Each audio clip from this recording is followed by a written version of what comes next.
Vous avez cru, hein? Bonjour à tous, c'est Kevin Game 2 et nous nous retrouvons pour une nouvelle vidéo après-séance et pas des moindres puisqu'il s'agit probablement de l'après-séance que vous attendez le plus que je fasse de cette année, ou plutôt de cette fin d'année. Alors je m'excuse pour le retard de cette vidéo, effectivement oui je suis allé voir le film même en avance puisqu'il est sorti mardi chez moi au lieu de mercredi. Donc le 25 pour être exact, le jour de Noël tout simplement. Et je l'ai déjà vu 2 fois, donc je suis allé le revoir hier et encore une fois je m'excuse pour le retard de cette vidéo. Je sais que pas mal de personnes ont déjà fait des critiques sur Bumblebee et effectivement c'est à mon tour puisqu'il faut savoir que ma chaîne est en grande partie connue grâce aux Transformers tout simplement. Et donc il est logique évidemment que je fasse une après-séance sur Bumblebee, même s'il y a eu du retard et je m'excuse énormément. Cela dit, maintenant on peut commencer la vidéo. Alors, j'ai entendu beaucoup de personnes dire Bumblebee, le renouveau de la saga, Bumblebee, le meilleur film Transformers jusqu'à ce jour. Alors, je vais être moins... comment dire aussi positif que tout le monde, mais... je vais commencer direct à vous le dire, j'ai aimé le film, voilà. Ça, difficile de pas aimer le film, mais de là à dire que c'est le meilleur film Transformers, compliqué à dire. Voilà, je vais essayer de vous montrer ça un petit peu dans la vidéo, enfin vous expliquer un peu tout au long de la vidéo pourquoi je ne considère pas forcément Bumblebee comme le meilleur film Transformers jusqu'à ce jour. Alors... déjà, l'histoire se déroule apparemment 27 ans avant les événements du premier film. Alors, mettons fin en rumeur tout de suite. Je ne pense pas que Bumblebee soit un reboot. En tout cas, Bumblebee n'est pas fait comme un reboot, du moins. Il y a beaucoup d'éléments qui font penser qu'il appartient déjà au film. Ne serait-ce que le design de Bumblebee, le visage. Si c'était un reboot, pourquoi il ne parle pas? Et surtout, pourquoi ils ont fait le même visage qu'il a dans les 5 autres films Transformers de Michael Bay. Déjà ça, ensuite il a plein de détails sur lui, après bon, ça, voilà, je vais pas rentrer dans les détails non plus. Ensuite il y a beaucoup d'éléments et d'Easter eggs qui sont dans le film. Par exemple, même Optimus a la voix que De Niro a, puisque c'est la voix de De Niro en français du moins, donc c'est toujours la même voix. Il y a quand même pas mal de détails il y a encore le secteur 7. Il y a même Simons qui est plus jeune mais il y est. Enfin, il y a quand même beaucoup trop d'éléments qui font penser qu'on n'est pas forcément dans un reboot. Même si le film prend énormément de liberté et c'est en ça le problème du film. Mais on reviendra sur ça plus tard. Donc le film se passe 27 ans avant les événements du premier film où on apprend que Bumblebee arrive sur la Terre dans les années 80. Ce qui fait un gros fuck à The Last Knight, puisque The Last Knight nous disait que Bumblebee a même fait la Deuxième Guerre mondiale.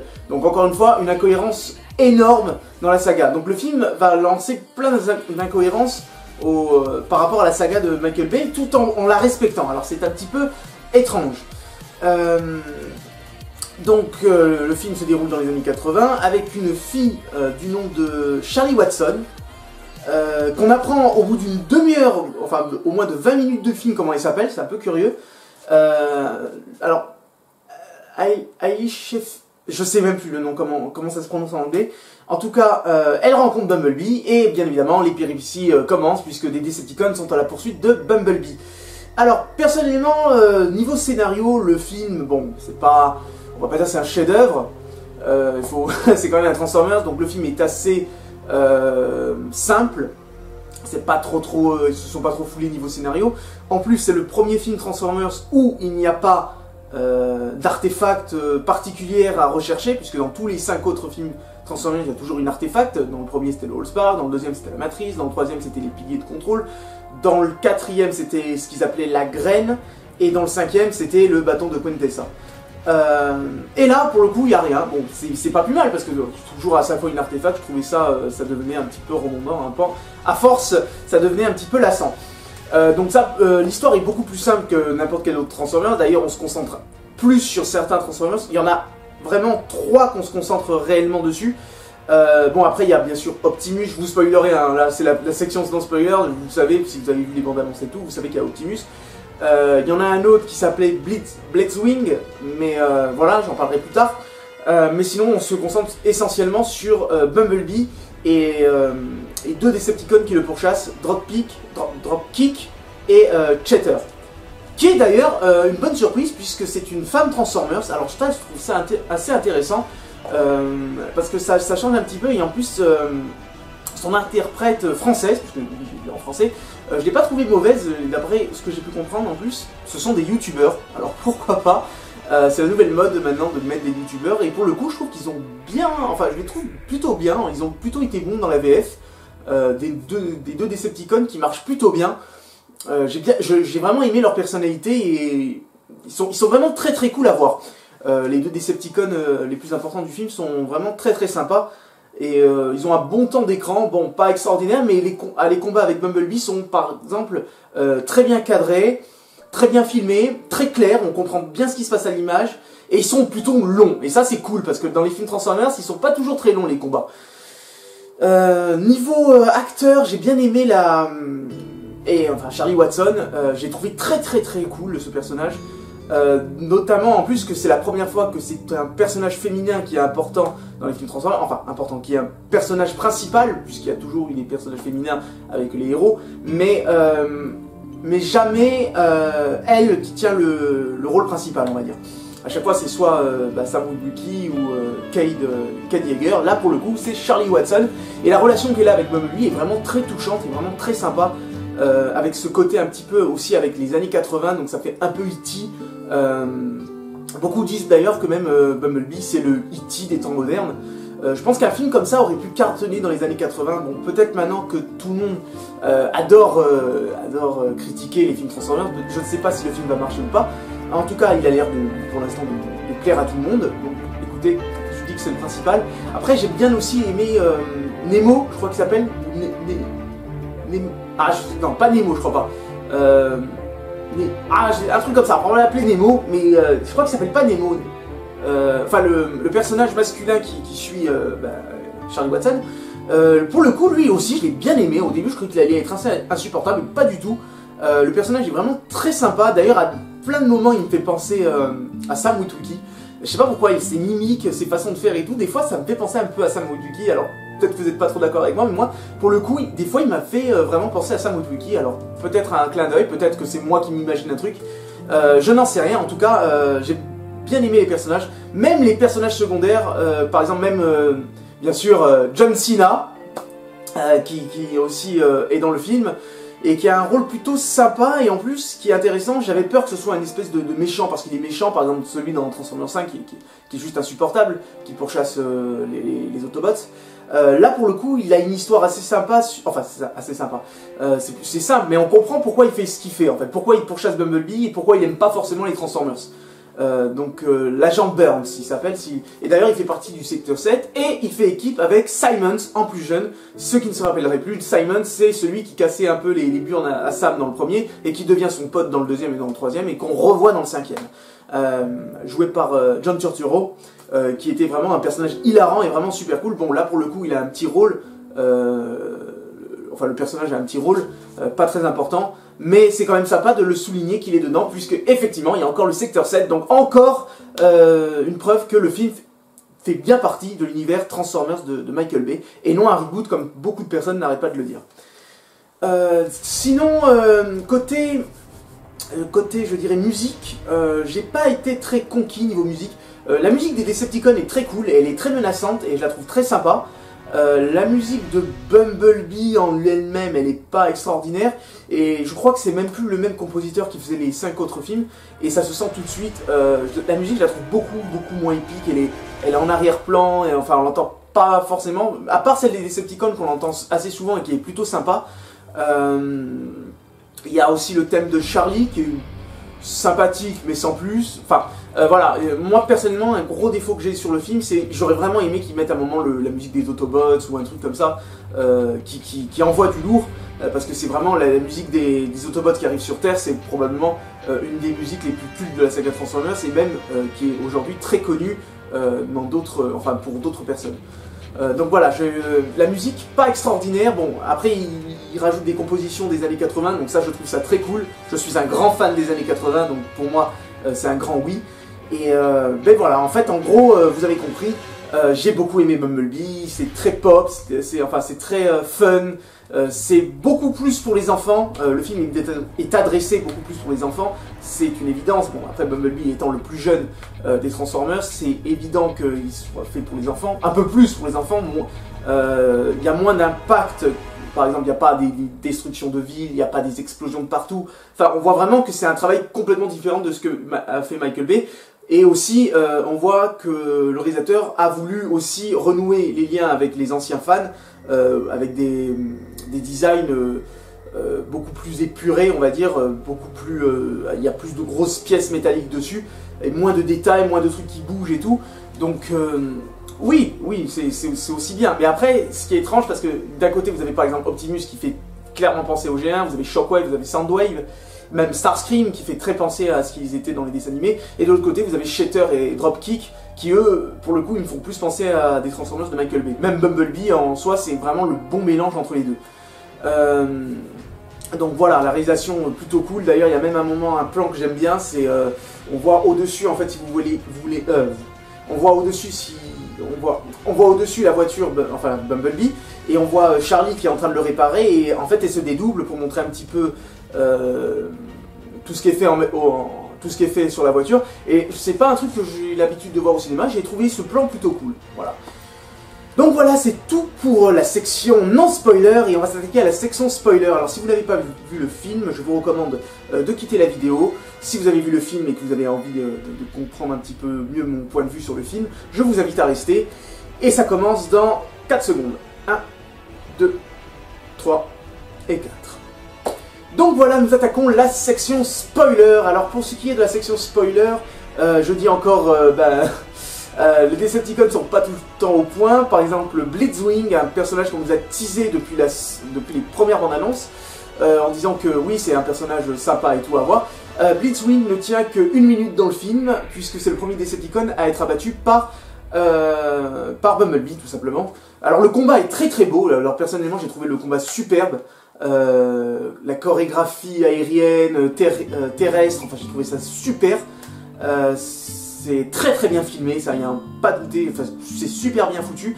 Mais malheureusement, c'est un combat qui se solde par la mort de ce personnage, Blitzwing, qui je croyais être l'antagoniste du film, et qui était un peu le commandant en chef des deux Decepticons, Dropkick et Shatter. Pas du tout, on dira plutôt que c'est Shatter l'antagoniste, même si Dropkick aussi est plutôt intéressant. Mais voilà, encore une fois, un personnage un petit peu jeté aux oubliettes, sans compter qu'en plus, un truc qui m'énerve un petit peu, c'est qu'ils ont fait un peu la même chose que Transformers 5, c'est que le modèle de ce Transformers, ils en ont fait au moins une trentaine dans le film, quoi. Et même Starscream, même s'il a les couleurs comme dans la génération 1, c'est exactement le même modèle. Alors je trouve ça un peu dommage, et un peu c'est dommage parce que j'avais l'impression que chez les Autobots, pour le coup, quand on voit plein d'Autobots au début, l'intro qui est super, d'ailleurs l'intro sur Cybertron, c'est génial. J'aurais préféré qu'elle dure un petit peu plus longtemps même, mais elle est vraiment géniale, et personnellement j'ai vraiment beaucoup aimé cette intro. Mais voilà, je trouve que c'est un peu dommage qu'ils ont rajouté plein de Decepticons, les mêmes, un peu partout. Notamment aussi, un gros défaut que je note au film, le gros absent de ce film, c'est Megatron, qui n'est même pas cité dans le film. Alors soi-disant, d'après ce que j'ai pu comprendre, le réalisateur n'a pas voulu le mettre tout simplement parce qu'au même moment que se passent les événements du film, il est censé être glacé dans le barrage Hoover. Mais avec tant d'incohérences, on n'était pas à une incohérence prête. Et même sincèrement, et même si on le voit dans le barrage Hoover, ça aurait été intéressant de le voir par exemple dans le barrage Hoover tout glacé et tout, ça aurait été plutôt sympa. Ou même citez-le à un moment dans le film. Je veux dire que Megatron, il est quand même assez important. Enfin, je dis pas ça parce que c'est mon personnage préféré, mais quand même, vous auriez pu au moins le citer, quoi. C'est un défaut que j'ai, et en plus, enfin c'est un défaut que j'ai pour le film, je trouve que c'est un gros défaut. Et notamment qu'en plus à la base il devait y être, et il devait être dans l'intro de Cybertron, ce que je trouve dommage. Il devait faire une sorte d'entrée un petit peu comme Sauron, d'après ce que j'ai pu lire, dans Sauron dans le Seigneur des Anneaux, où il défonce plein d'Autobots en même temps. Ça aurait été vraiment très beau à voir, malheureusement, on le verra jamais. Ensuite, je suis content bien évidemment qu'ils ont mis d'autres Decepticons comme Soundwave et Shockwave, même s'ils sont vraiment à un temps d'écran très minime, quelques secondes on les voit à l'écran, donc c'est un peu dommage. Même côté Autobot, ils ont remis Arcee, ils ont remis Wheeljack. Ils ont enfin mis Cliffjumper, un personnage qui aurait dû arriver depuis belle lurette dans les films Transformers, et on comprend pourquoi il n'est pas arrivé, puisque celui-ci meurt d'une façon assez violente, et vraiment très sympa aussi cette scène avec les deux Decepticons qui nous mettent directement le ton de ces deux Decepticons qui sont pas là pour rigoler. Donc à ce niveau-là, niveau design et tout ça, je dis oui, même si ça met une énorme incohérence par rapport au film. Que le design par exemple d'Optimus met des grosses incohérences, mais bon, il est très beau quand même, je le trouve assez sympa et assez stylé, Optimus niveau comme ça. Une autre grosse incohérence, c'est une sorte de post-scène crédit qui se passe à la fin, où on voit Optimus sur Terre, ce qui n'a aucun sens. Alors qu'est-ce qu'il faisait depuis tout ce temps, pourquoi il n'a pas aidé Bumblebee, et surtout Optimus est censé arriver plus tard. Alors j'ai une petite théorie, ce serait que les Autobots qu'on voit débarquer avec Optimus à la fin du film seraient peut-être les Autobots par exemple Hound, Krauser, Drift, enfin des personnages qu'on voit plus tard dans le film, et que Optimus serait reparti chercher par exemple Ironhide, Ratchet et Jazz pour le film plus tard. C'est une idée comme ça. Après, est-ce que vous êtes d'accord avec moi ou pas? Moi je me suis mis cette idée parce que dans ce film je me suis mis plein d'idées comme quoi, recoller un petit peu les morceaux entre ce film et les films de Michael Bay. Sinon voilà, le film en lui-même est très bon, j'ai vraiment passé un bon moment. Bon, parfois quelques scènes de longueur, je vous le dis, c'est pas du Michael Bay, c'est pas aussi, on va dire, nerveux que Michael Bay, il n'y a pas 10 000 cuts, il n'y a pas des plans, je trouve, extraordinaires comme Michael Bay qui fait parfois des trucs extraordinaires, des trucs au ralenti, des explosions et tout. Je suis désolé mais j'adore ça et je continue à défendre les films de Michael Bay. Et de là à dire le meilleur film Transformers, moi j'ai encore un peu de mal à le concevoir, notamment parce que ce n'est qu'un spin-off, attention, un spin-off, donc le film est plutôt minime comparé aux autres, et puis on ne suit principalement que Bumblebee, hein, on va pas se mentir. Transformers, ce qui est bien, c'est qu'il y a plein de personnages. Alors pour le coup, il est vrai qu'ils ont essayé de mettre le plus de personnages possible, et c'est très intéressant de revenir à peu de personnages aussi, attention, je dis pas le contraire. Par exemple dans le premier Transformers, ce qui était bien, c'était ça. Quand il y en a trop, c'est pas bon, parce qu'ils n'arrivent pas trop bien tous à les gérer. Mais quand il y en a, par exemple là, on en suit vraiment que 3, je trouve ça très intéressant. La personnalité des Decepticons est aussi très bien travaillée, comme la personnalité, je trouve, leur interaction entre les deux est très sympa. J'ai vraiment beaucoup aimé ce film, ce premier spin-off, puisqu'il est peut-être censé avoir un spin-off sur Optimus Prime, affaire à suivre, et j'attends ça avec impatience. Et donc on verra bien ce que l'avenir nous proposera. J'ai envie quand même de vous parler un petit peu de l'avenir des Transformers. Alors selon moi, j'espère sincèrement que l'avenir des Transformers est assuré, que d'autres films Transformers voient le jour, mais j'espère sincèrement qu'un 6e opus verra aussi le jour après les événements de The Last Knight, et qu'on en finisse au moins avec les 6 films, et ensuite si vous voulez vous pouvez faire un reboot, vous faites ce que vous voulez. Mais j'espère au moins que, avant de faire le film Optimus, ça serait vraiment très sympa de finir Transformers 6. Alors si Paramount peut m'écouter, je vous en supplie, finissez ce que vous avez commencé et ensuite vous faites ce que vous voulez, mais au moins finissez ça. Même si c'est pas Michael Bay, pour le coup je trouve que ce réalisateur ferait très bien l'affaire pour tout simplement pour faire le 6e opus. Mais on verra bien. L'avenir de Transformers c'est peut-être plus radieux qu'il y a quelques temps, mais tout va dépendre de Bumblebee de toutes les manières. Mais apparemment, les fans ont adoré. En tout cas, voilà, c'est la fin de cette vidéo après séance sur Bumblebee. Vous avez compris, j'ai aimé le film. Si vous êtes fan de Transformers, que ce soit les films ou G1, je vous conseille tout simplement d'aller voir le film, de faire votre propre avis. Moi, personnellement, c'est un grand oui. J'ai passé un très bon moment. Et je vous dis à une prochaine vidéo et bonne fête de fin d'année. Salut!